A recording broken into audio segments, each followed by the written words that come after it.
Alrighty everyone, welcome back. It is now November 9th of 2023, and The Marvels is technically in theaters now. Tomorrow's the official release date, but it's arriving in theaters today, and so far, not so good.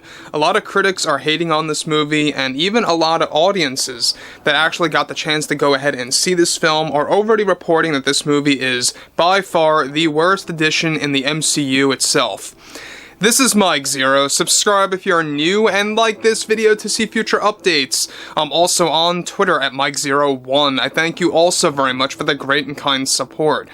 Now, the one thing about Brie Larson is that we know that she is one of the insufferable actresses out there, and also director Nia DaCosta. I don't know if you guys have been caught up with all of the news lately about the Marvels, but she has been defending Brie Larson endlessly and Disney's direction of The Marvels really being the way that it is in its own nature. Now, we know that this movie is, in general, described as aimless and a crime against cinema when it comes to The Marvels. Not just the fact that it was actually over-budgeted by Disney, which inevitably is going to lead to its ultimate failure because of how terrible it's going to do at the box office. I've said this multiple times. Expect this film to perform so terribly that it's going to arrive on Disney Plus in less than 2 months from now. So with that being said, what's interesting about the whole aspect related to The Marvels and Brie Larson's situation in Hollywood, which by the way is not looking good at all, but to top things all off, this is where things get interesting about Bob Iger's reaction to the ongoing The Marvels drama, criticism, and the box office situation itself. Let's discuss. Now, with The Marvels already off to a terrible start, with way below average critic reviews, Disney is anticipating this to become the worst performing MCU film of all time. However, just recently Bob Iger addressed the ongoing Marvels backlash and criticism in a similar fashion, and even addressed the box office concerns to what he did, much like with Indy 5, by delivering the following. We here at Disney feel that the unwanted noise that our stars and crew that are working for the Marvels is very unfair, not just to ourselves, but also to common moviegoers and our customers that have been looking forward to our latest Marvel installment. The noise that we have received is something that our analysts have researched and investigating, and we have come to the conclusion that this is nothing more than a minority that we need to and urge others to ignore.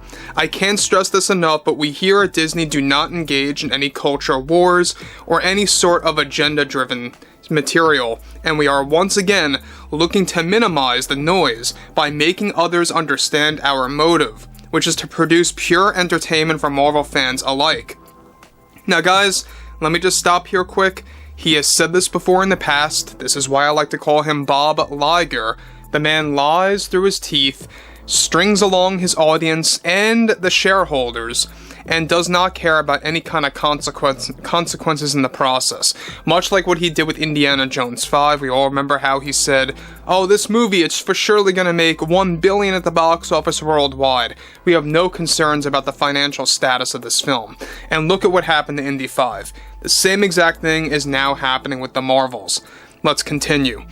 Now he goes on to elaborate further. We have no doubts in our mind that The Marvels will be a success, as opposed to what is currently being reported from various trades that hold some form of motive against our films and brands.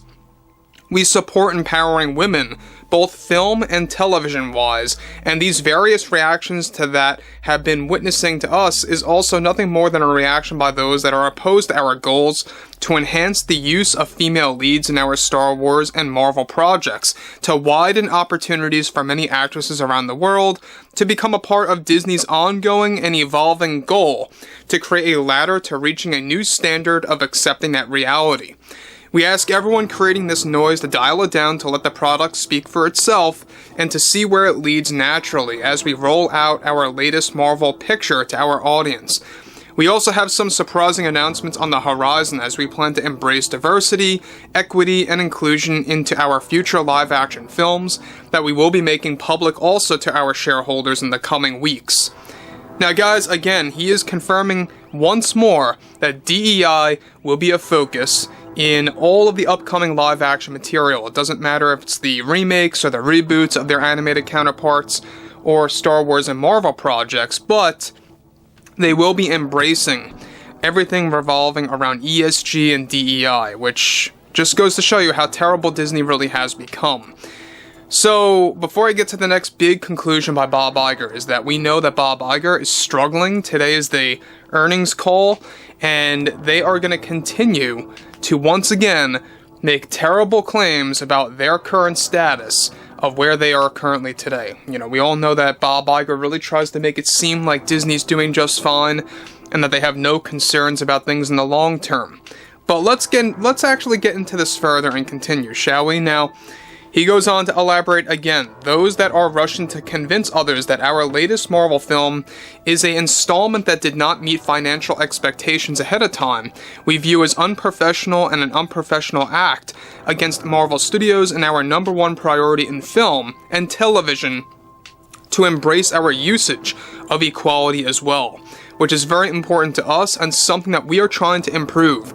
We ask everyone to keep negative, false assumptions and claims to oneself about the growth of our latest Marvel film that we believe, without unnecessary negative responses, will hold the chance of performing on its own way, naturally, like any other film would, without unneeded attention that only hurts a product before its release.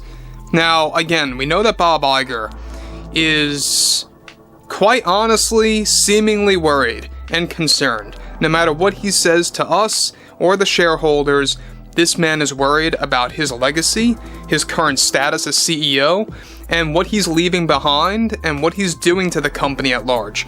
Now, this is exactly why talks have been going rampant for Robert Downey Jr. to return, as well as, Scarlett Johansson to return, both as Iron Man and Black Widow, because they feel that diverting from those core characters that really kind of brought in box office numbers that were very successful, they feel that that is the answer. Now look, guys, I know that a lot of you may want to have those characters back, but I feel that's just a desperate and cheap move to kind of just find a way to improve their own numbers. I think that what Disney should do is to just focus on proper storytelling, character development, pick and choose your stories well and carefully, and take it from there and establish new characters that may have not gotten the spotlight yet to see where that leads first. Unlike the Marvels and the Eternals, those are two terrible movies in my opinion so far, it's not looking good at all in the least. We know that the Marvels is a very underperforming film already where it stands, not just because of the negative press, and rightfully so, but because of how it was so over-budgeted, and how Nia DaCosta, the director, really gave it bad press too by labeling this as the wackiest and silliest MCU film of all time. Not a good thing that you want to say, by the way, ahead of its release. I mean, it almost came across as self-sabotage, but she literally viewed that as a way, or a great way, to promote the product. So anyway, guys, I would like to hear your stance on Bob Iger, and if you guys did enjoy the content for today, make sure to drop a thumbs up on this video to support the channel, and I will catch you guys later.